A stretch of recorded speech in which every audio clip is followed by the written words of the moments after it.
Students, आज हम बात करेंगे हमारी वीडियो नंबर 76। तो हमारी 75 वीडियोस कंप्लीट हो चुकी हैं। आज हम पढ़ेंगे 76 वीडियो के बारे में। तो थोड़ा सा ध्यान दीजिए, देखिएगा बोर्ड की तरफ। कल हमने लेसन नंबर 12 जो कि था नेचर ऑफ लाइट, उसको पढ़ाना स्टार्ट किया था, जिसमें मैंने आपको लाइट का एक सिंपली सा इंट्रोडक्शन दिया था, जिसमें भाई ये था कि भाई डेफिनेशन ऑफ लाइट, लाइट की परिभाषा के बारे में मैंने आपको बताया, नेचर ऑफ लाइट, प्रकाश की प्रकृति के बारे में समझाया, किस किस ने क्या क्या बताया, न्यूटन ने, हाइगेंस ने, मैक्सवेल ने या मिक्स प्लांक ने। उसके बाद हमने पढ़ा था वेव फ्रंट के बारे में, तरंगाग्र क्या होता है, तरंगाग्र किसे कहते हैं, टाइप्स ऑफ वेव फ्रंट, तरंगाग्र के प्रकार, एसेक्ट्रा एसेक्ट्रा, ये सब कुछ हमने पढ़ा था। ठीक है, आज जो हम पढ़ेंगे वो पढ़ेंगे व्यतिकरण के बारे में। किसके बारे में पढ़ेंगे बेटा? व्यतिकरण के बारे में, जिससे हम बोलते हैं इंटरफ्रेंस। बहुत ही इंटरेस्टिंग टॉपिक है, शानदार टॉपिक है, पढ़ने में बहुत मज़ा आने वाला है। इसलिए आप थोड़ा सा अपने आप को बिजी ना रखकर, फ्री रखकर इस वीडियो को ढंग से देखेगा, मज़ा आएगा पढ़ने। तो आज हम पढ़ रहे हैं बेटा व्यतिकरण के बारे में। व्यतिकरण को पढ़ने से पहले मैं आपको एक छोटा सा टॉपिक और पढ़ाना चाहूँगा। वो टॉपिक है तरंगों के अध्यारोपण का सिद्धांत।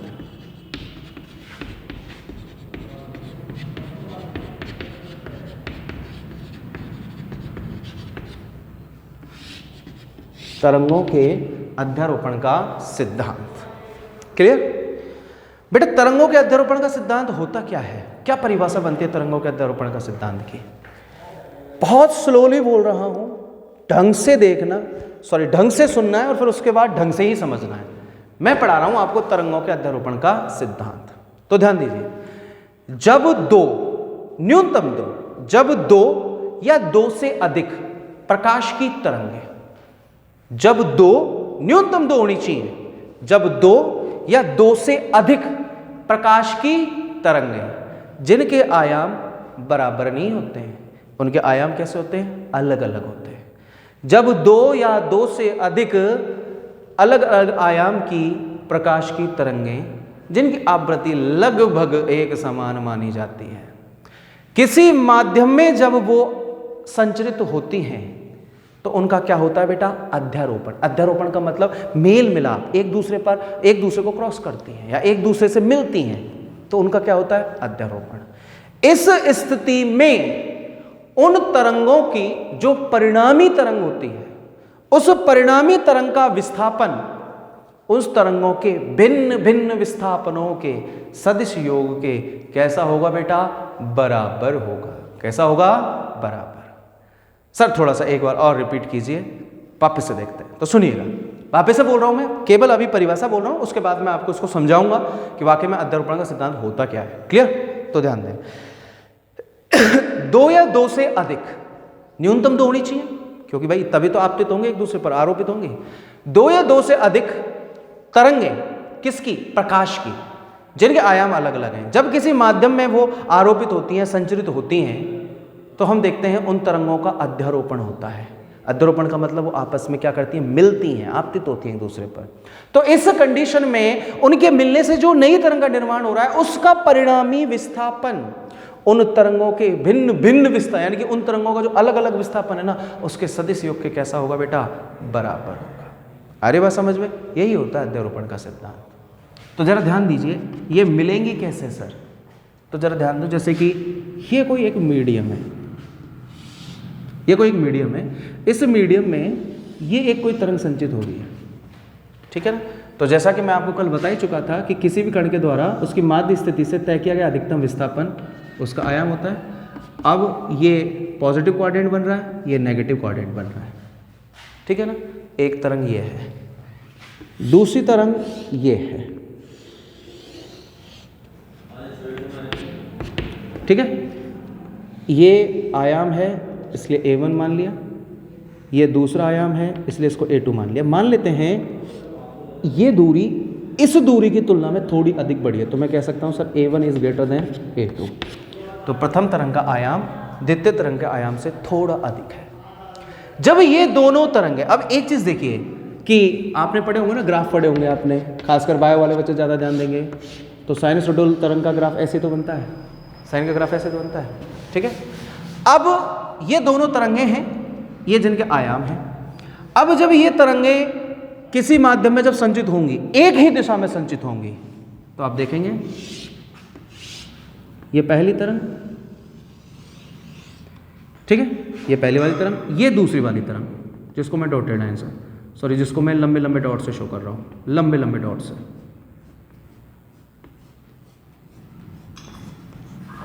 ठीक है। तो इस पहली वाली तरंग का आयाम कितना था, a1, दूसरी वाली तरंग का आयाम कितना था, a2।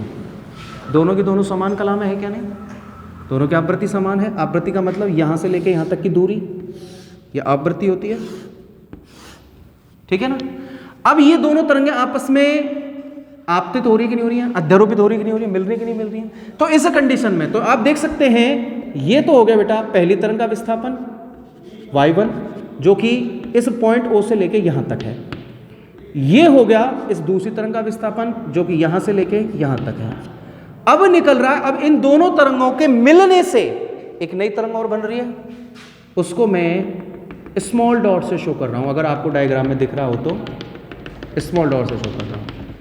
ये बन रही है इन दोनों तरंगों तरंग से मिलने से, इनके अध्यारोपण से परिणामी तरंग, जिसका विस्थापन क्या बन रहा है बेटा, y, ठीक है। तो हमारी परिभाषा क्या कहती है कि जो परिणामी तरंग का विस्थापन है y वेक्टर, सदिश राशि है, वो इन तरंगों के भिन्न भिन्न विस्थापनों के सदिश योग के बराबर होगा। तो दो ही तरंगे हैं तो विस्थापन दो ही तो होंगे बेटा, y1 vector plus y2 vector, दोनों के सदिशों को भिन्न भिन्न विस्थापनों के सदिश योग के कैसा होगा, बराबर। तो y वेक्टर बराबर में y1 vector plus y2 vector. अरे बस समझ में। तो जो टोटल रिजल्टेंट डिस्प्लेसमेंट है वो डिफरेंट टाइप के डिस्प्लेसमेंट के वेक्टर सम यानी कि सदिश योग के कैसा होगा, इक्वल होगा, बराबर। अगर कोई कहेगा भाई n तरंगे हैं, कितनी तरंगे हैं, n तरंगे हैं, तो वैल्यूज क्या बन जाएगी, परिणामी विस्थापन बराबर में y वेक्टर बराबर में y1 vector plus y2 vector plus y3 vector plus dot dot dot, infinity waves के लिए ले लिया हमने, सॉरी n वेव्स के लिए ले लिया, प्लस yn वेक्टर। हाँ, तो ये बनता है बेटा तरंगों के अध्यारोपण का सिद्धांत। आ रही बात समझ में, ये होता है तरंगों के अध्यारोपण का सिद्धांत। अब इसी पैटर्न पर या इसी सिद्धांत पर अब जो हम आज टॉपिक पढ़ेंगे ना, व्यतिकरण, वो सेम यही है, कुछ खास ज्यादा कहानी नहीं है, डिट्टो यही कहानी है व्यतिकरण की। तो व्यतिकरण की कहानी क्या बनती है वो समझने वाली है, तो आप ध्यान देंगे, थोड़ा सा समझेंगे।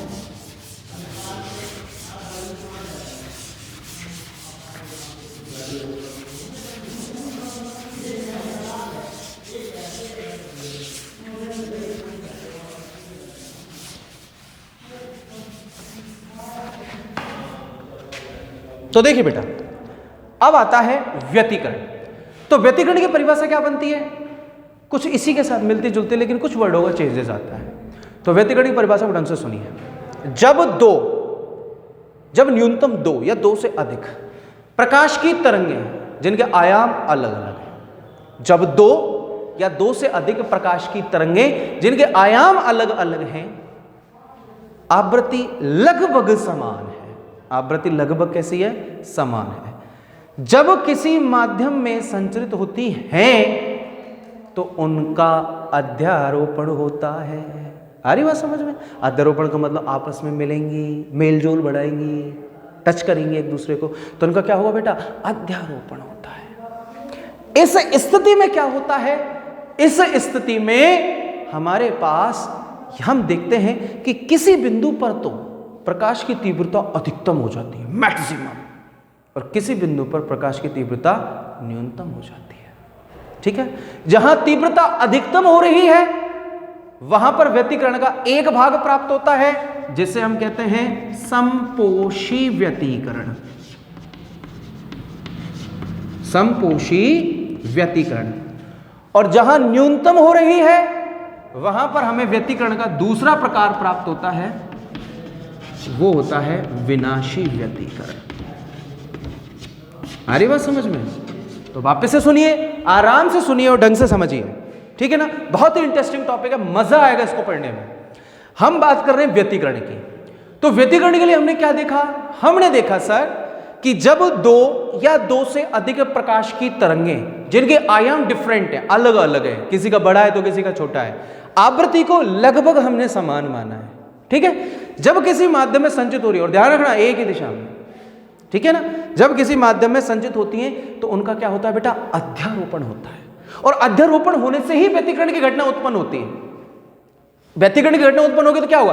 किसी पॉइंट पर लाइट की जो इंटेंसिटी है, जिससे मैं कह रहा हूं प्रकाश की तीव्रता, वो कहीं पे अधिक और कहीं पर न्यूनतम। अब ऑब्वियस सी बात है, जहां पर तीव्रता अधिकतम है वहां पर आयाम कैसा है? अधिक है, और जहां पर तीव्रता न्यूनतम है, ऑब्वियस सी बात है, जहां पर परिणामी आयाम है वो कैसा है? न्यूनतम है। तो जहां पर परिणामी आयाम और तीव्रता अधिक है उसको हमने व्यतिकरण का एक नया नाम दे दिया, जिसे हम कहते हैं संपोषी व्यतिकरण। और जहां पर तीव्रता और आयाम न्यूनतम है उससे हमने एक नया नाम दे दिया, जिसे हम क्या कह रहे हैं? विनाशी व्यतिकरण। अर्थात व्यतिकरण के कितने प्रकार बन गए? दो, पहला संपोषी और दूसरा विनाशी। क्लियर? अब इसको समझे कैसे सर? इसको थोड़ी सी डेप्थ में अगर हम जाएं तो आप ध्यान दीजिए, समझिए थोड़ा सा कैसे समझोगे इसको। मैं आपको पार्ट डिवाइडेशन करके बताता हूं, तो ध्यान दें। नंबर 1, पहली कंडीशन आप देखेंगे सर, ये कोई भी एक पहली तरंग संचित हो रही है ना, तो इसका आयाम A1, ठीक है, ये प्लस और ये माइनस, ठीक है, और दूसरी भी कोई तरंग है जो वो भी इसी दिशा में संचरित हो रही है, इसका आयाम A2। मैंने क्या किया है बेटा? इसके आयाम को इसके आयाम की तुलना में बड़ा माना है। कोई जरूरी नहीं है कि हमेशा आप इसको बड़ा मानो, चलो इस बार हम मान लेते हैं sir A2 is greater than A1, ठीक है। तो इस द्वितीय तरंग का आयाम प्रथम तरंग के आयाम की तुलना में बड़ा है, ठीक है।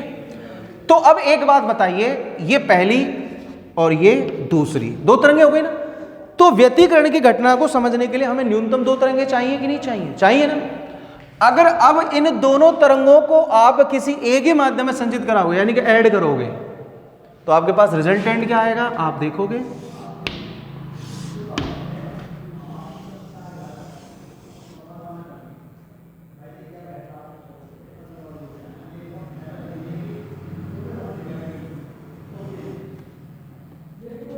दूसरी और ये पहली, ये दूसरी तरंग और ये पहली तरंग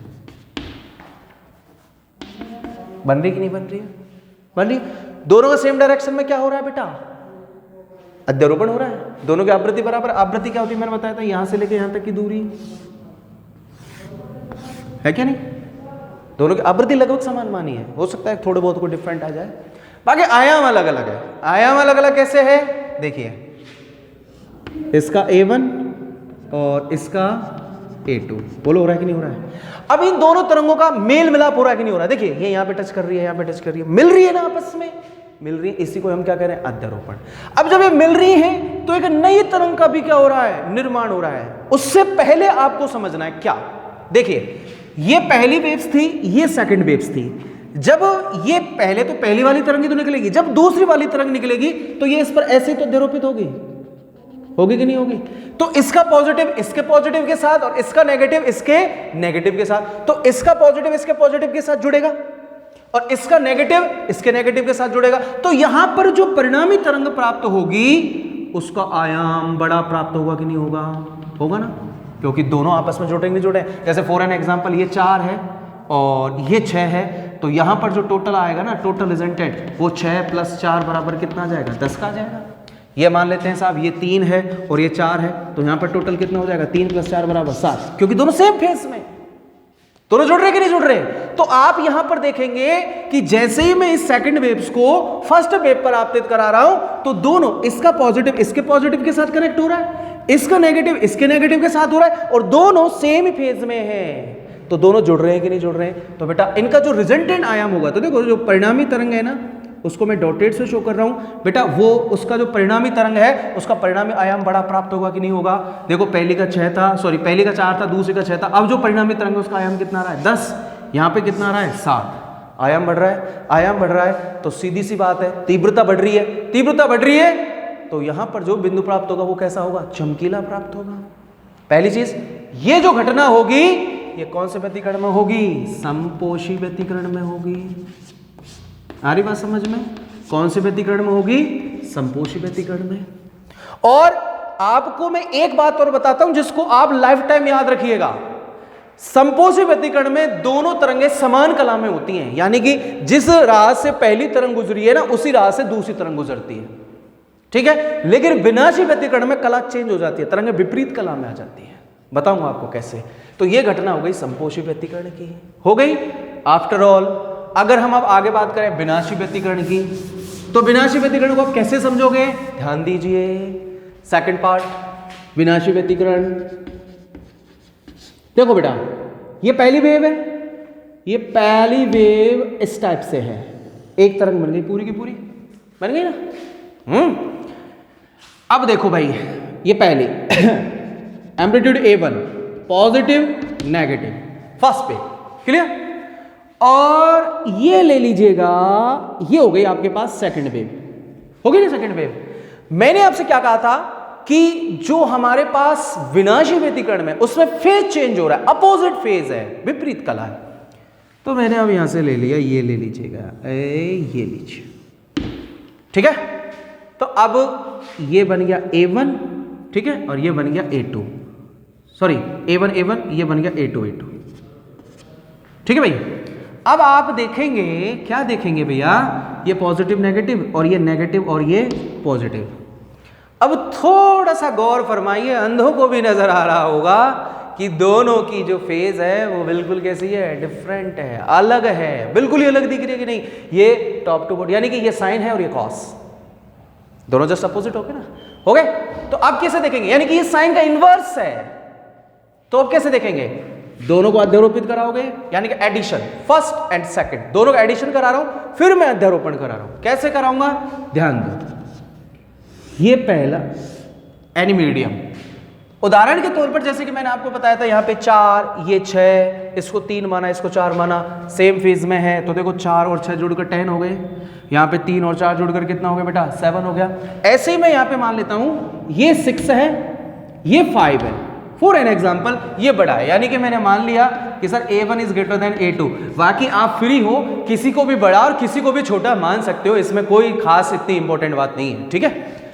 तो एक तरंग का आयाम बड़ा और एक तरंग का छोटा मानना होता है, क्योंकि आयाम डिफरेंट हो रहे होते हैं, ठीक है। ये 6 है और ये 5 है, और मैंने मान लिया सर ये 5 है तो ये कितना है? 4 है। लेकिन अब आप ध्यान दीजिए, अब आपको क्या देखना है कि भैया जब ये जाएगा ऊपर, ठीक है, इसको अध्यारोपित कराओगे तो दोनों की फेज अलग अलग है क्या नहीं? दोनों की कला अलग अलग है क्या नहीं? है ना। तो बेटा प्लस का तो कितना है? 6, माइनस का कितना है? 5, तो रिजल्ट कितना बच रहा है बेटा? एक ही तो बच रहा है कि नहीं बच रहा है? बच रहा है ना। ओके, यहां पे तो ये बचा है। अब यहां से देखेंगे, ये 5, ये कैसा है? नेगेटिव है। ये कैसा है बेटा? पॉजिटिव। अब ऊपर जाएगा तो इसकी कला विपरीत हो जाएगी कि नहीं हो जाएगी? हो जाएगी ना। तो यहां पे कितना है? 4, और यहां पे कितना है? 5, तो माइनस के 5 प्लस के 4, कितना बच रहा है बेटा? माइनस का 1 बच रहा है कि नहीं बच रहा है? बच रहा है कि नहीं बच रहा है? तो एक चीज बताइए, यहां पर तो परिणाम आयाम 10 आ रहा था, यहां पे 7 आ रहा था, सॉरी माइनस का इसमें आता ही नहीं है, 1 बचेगा, क्योंकि -5 है प्लस 4 है, ठीक है। अब आप हम देखेंगे, क्योंकि एम्पलीट्यूड नेगेटिव में नहीं लिया जाता, क्लियर। उसके बाद अब हम देखेंगे कि सर यहां पर तो आयाम बढ़ रहा था, तो परिणामी तरंग का आयाम बढ़ रहा था, तो तीव्रताएं बढ़ रही थी। यहां पर आप देखेंगे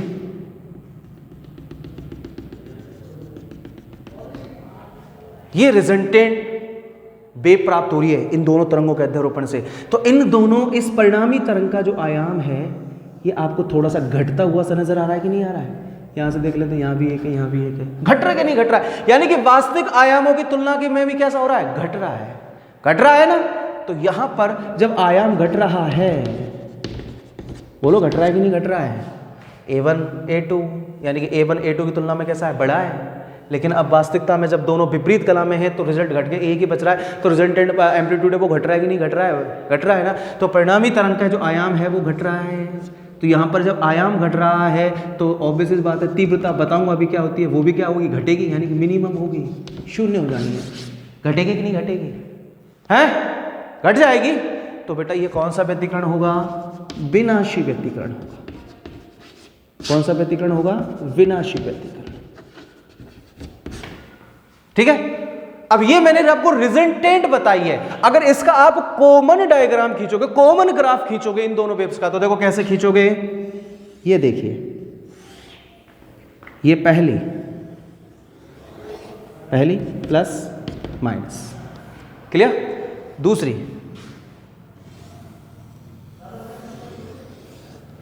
हो गई माइनस प्लस। अब ये प्लस का 6 है, ये माइनस का कितना है? 5। एक बचेगा कि नहीं बचेगा? तो जो परिणामी तरंग बनेगी उसका आयाम यहाँ पर घट रहा है कि नहीं घट रहा है? 6 में से 5 घटाओ, 1 बच रहा है, तो 1 का ये बन गया। ठीक है, ये नेगेटिव और ये पॉजिटिव, यहाँ पे भी आयाम कैसा हो रहा है? घट रहा है। तो ये जो आपको संयुग्म में दिखाई दे रहा है, ये कौन से व्यतिकरण का दिखाई दे रहा है बेटा? विनाशी व्यतिकरण का। ठीक है, एक बार देख लीजिएगा, इसे स्क्रीनशॉट ले लीजिए।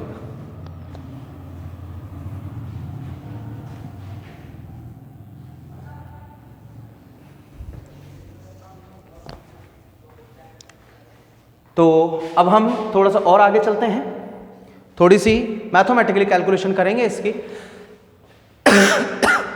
तो ये समपोषी और ये कौन सा हो गया? विनाशी। ठीक है, चलिए आगे चलते हैं थोड़ा सा। अब हम थोड़ा सा मैथमेटिकली कैलकुलेशन पर फोकस करते हैं कि भाई जब तरंगें अध्यारोपित हो रही हैं तो परिणामी तरंग प्राप्त हो रही है, तो सर जो परिणामी तरंग का आयाम है उसको कैसे ज्ञात करेंगे? उसका कोई सूत्र होता है कि नहीं होता है?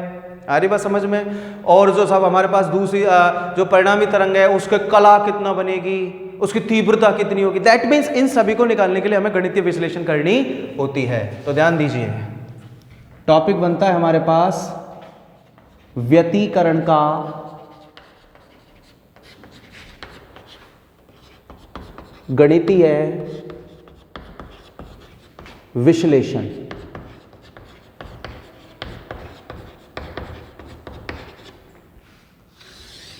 ठीक है, व्यतिकरण का गणितीय विश्लेषण। तो आप देखेंगे कि भाई ये मीडियम में हमने दो तरंगों को संचित कराया, ये पहली, ये दूसरी, और ये बन गई परिणामी। पहली का आयाम A1, दूसरी का A2 और परिणामी का R, यानी कि रिजल्टेंट एम्पलीट्यूड, इसलिए इसको R से व्यक्त कर रहे हैं। आवृत्ति को लगभग समान माना है। ठीक है, तो जरा ध्यान दीजिए, तरंग के विस्थापन का समीकरण ज्ञात करना मैंने आपको कल बता ही दिया था, तो हम यहाँ पे मान रहे हैं प्रथम तरंग का समीकरण या प्रथम तरंग के विस्थापन समीकरण। तो y1 बराबर में A1 sign omega T, omega T का मतलब थीटा, और ये क्या होती है बेटा? कला। क्या होता है ये? कला। ठीक है, यानी कि जैसे कि मान लीजिए ये राम है और ये श्याम है, दोनों के मिड एंगल कितना है? थीटा। तो यहाँ पर थीटा कोणीय विस्थापन ओमेगा टी, तो ये थीटा एंगल श्याम की राम के सापेक्ष कला को व्यक्त कर रहा है। ठीक है, आगे चलते हैं।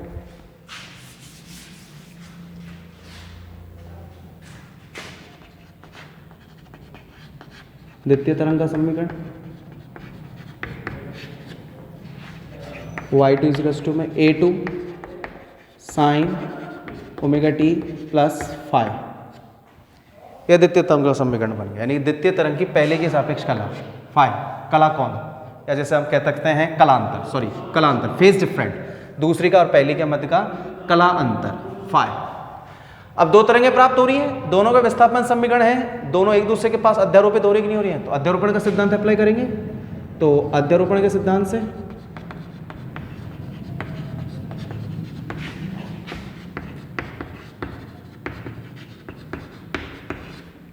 खासकर वायु वाले बच्चे ज़्यादा ध्यान देंगे। अध्यारोपण का सिद्धांत जस्ट अभी मैंने आपको पढ़ाया ही है, इक्वेशन नंबर 1 एंड 2 एंड 3।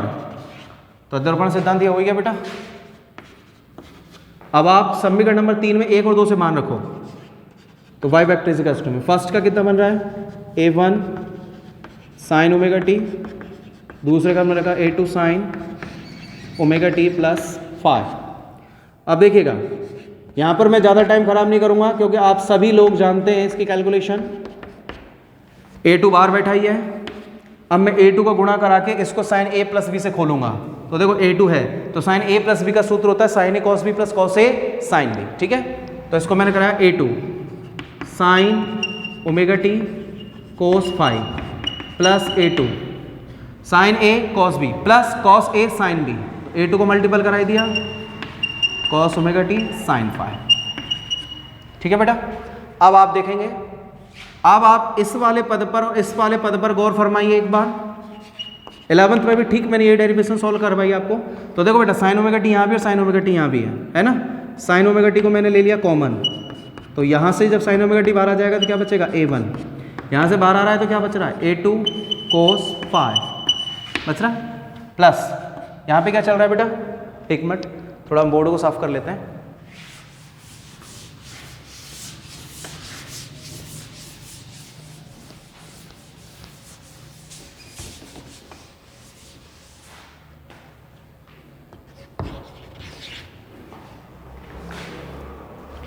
यहाँ पे क्या बच रहा है A2, अब दोनों मल्टीपल में है ना cos omega t sine phi, तो मैंने पहले साइन फाई को लिख दिया है sine phi cos omega t. अब ये हमारे पास एक इक्वेशन प्राप्त हो गई है। यहां से हमें रिजल्टेंट एम्पलीट्यूड ज्ञात करना है, तो हम मान लेते हैं इन दोनों को, माना A1 plus A2 cos phi बराबर में R कोस थीटा मान लिया। उसके बाद A2 साइन फाई बराबर में R साइन थीटा। समीकरण नंबर 4, इसको दे दीजिएगा 5, इसको दे दीजिएगा 6। समीकरण नंबर 4 में 5 और 6 से मान रखो। तो बेटा मान कैसे रखोगे, देखो y वेक्टर बराबर, या y को वेक्टर को लगाओ चाहे मत लगाओ कोई दिक्कत नहीं है, y परिमाणित मान ले रहे हैं। साइन ओमेगा टी बाहर है ना। A1 plus A2 cos phi, A1 plus A2 cos phi कितने के बराबर है, R cos theta, plus A2 sine phi, A2 sine phi को आपने R साइन थीटा माना है, यहां पे लिख दिया आपने R साइन थीटा। मल्टीपल में क्या चल रहा है, कोस ओमेगा टी मान रखा है ना आपने, यहां से इन दोनों का मान उठाकर इस समीकरण रख दिया। तो देखो यहां पे साइन ओमेगा टी था, साइन ओमेगा टी, इसकी जगह पर आपने क्या रख दिया है, R कोस थीटा रख दिया। A2 sine phi, A2 sine phi की जगह पर आपने क्या रख दिया, R sine theta into cos omega T है, आ रहा है। अब देखो R यहां भी और यहां भी है, R को ले लिया कॉमन, ले लिया बेटा, लिखिए क्या बच रहा है R के बाहर आते ही sine omega t cos theta plus, ठीक है। अब देखो बेटा sine theta cos omega t दोनों मल्टीपल में, किसी को भी आगे पीछे कर लो। अरे भाई 1 गुणा 2 कर लो या 2 गुणा 1 कर लो, गुणनफल तो 3 ही आना है। तो मैं क्या कर रहा हूं, पहले कॉस ओमेगा टी को लिख रहा हूं, cos omega t sine theta लिख दिया। अब गौर फरमाओ इस पर एक बार, गौर फरमाइए, ओमेगा टी को A मान लूं, थीटा को मान लूं B, तो साइन A कॉस B, यानी कि ओमेगा टी को मान लो A, थीटा को मान लो B, यहां पे भी A और B, तो इसको ऐसे पढ़ो sine A cos B plus cos A sine B। तो साइन A प्लस B का फंक्शन बन रहा है कि नहीं बन रहा है, बन रहा है ना। तो यहां पर A की जगह ओमेगा टी और B की जगह थीटा। तो हमारे पास परिणामी तरंग का जो परिणामी तरंग का जो विस्थापन निकल कर आएगा वो आएगा y इक्वल्स टू में R sign omega T plus theta. तो आप देखिएगा यहाँ पे देख लीजिएगा, वापस अलाइनमेंट डायग्राम वहाँ बना रखा है, यहाँ पे थोड़ा बड़ा बना देता हूँ। तो देखिए ये पहली तरंग थी, ये दूसरी तरंग, दोनों एक दूसरे पर अध्यारोपित हुई, एम्पलीट्यूड A1 A2 अध्यारोपित हो रही है। तो इन दोनों के अध्यारोपण से एक तीसरी तरंग का निर्माण हुआ है जिसे हम परिणामी तरंग कह रहे हैं। परिणामी तरंग का प्रथम तरंग का जो विस्थापन था वो y1, द्वितीय का y2, और जो परिणामी तरंग उसका विस्थापन परिणामी विस्थापन y, उसके मान के हमने क्या किया, यहाँ से कैलकुलेशन की है। तो आप देख सकते हैं सबसे पहले हमने दोनों तरंगों के समीकरण लिखे विस्थापन के, फिर उनका अध्यारोपण हो रही है। तो अध्यारोपण सिद्धांत से हमने ये खोलकर यहाँ पे लास्ट फाइनल रिजल्ट क्या निकाला है कि परिणामी तरंग का जो परिणामी विस्थापन होता है बेटा वो होता है y बराबर में R sign omega T plus theta. आज इसको पढ़ते समय बिना देखे, एक बार देखने के बाद घर पर जाकर रिटर्न वर्क में हल करें, खासकर बायोलॉजी के स्टूडेंट और मैथ के भी इतने महान नहीं है। अगर वो अपने मन में कोई गलतफहमी पाल रहे हैं तो इसको सॉल्व करें, जिससे आपके ये प्रैक्टिस में बनेगी। और हालांकि सेम ये डेरिवेशन मैं आपको 11th क्लास में भी हल करा चुका हूं वेव्स में, याद कीजिएगा आप, ठीक है ना। तो प्रैक्टिस करें। इसके बाद कल की जो क्लास होगी उसमें मैं आपको परिणामी आयाम, परिणामी तीव्रता और परिणामी कला कोण सभी के मान ज्ञात करवाऊंगा। तब तक के लिए धन्यवाद।